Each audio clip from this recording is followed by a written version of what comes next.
Hi there. I want to talk about how your words become visible things from even a scientific perspective.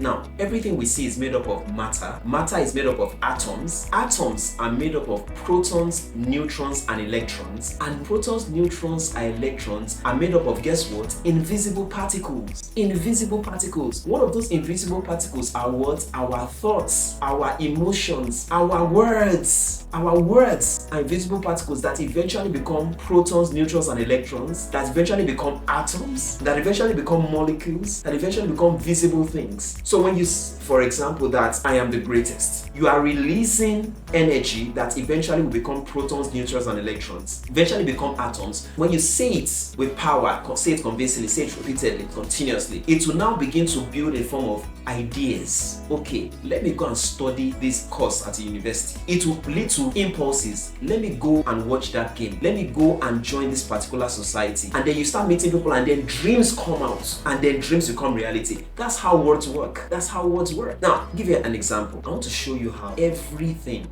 that you can see has some form of life in it. If you take a plate of food, that plate of food appears not to have life in it, but just leave it. Just keep it. If you keep it for 5 hours, it probably will go cold if it was hot. Keep it for 1 day, it probably will lose its freshness. Keep it for 2 days, probably might get sour. Keep it for 1 week, it will get spoiled, definitely. But guess what? From that thing that appeared to be lifeless, you will see what? Maggots, living things come out of it. Can you see that everything has life? Everything has life. If you can stay with it over a period of time, I'll take it again. Everything that you can see has life if you can observe it for over a period. So that plate of food that appears to be lifeless, and you keep it in a state of stillness for 7 days, you see maggots come out of it. You take cow dung, and you see this cow dung is lifeless, and you put it on soil, and guess what? It begins to feed the soil. The soil begins to give life to trees. The tree begins to grow. Can you see that everything is lifeful? Nothing is lifeless. Everything has life. Everything has life. So guess what? When you say, oh, words are not powerful because I can't see them, guess what? Do you know there are many germs in the atmosphere that you can't see except you use a microscope? The fact that a thing is physically invisible does not mean that it does not exist. Please write that down.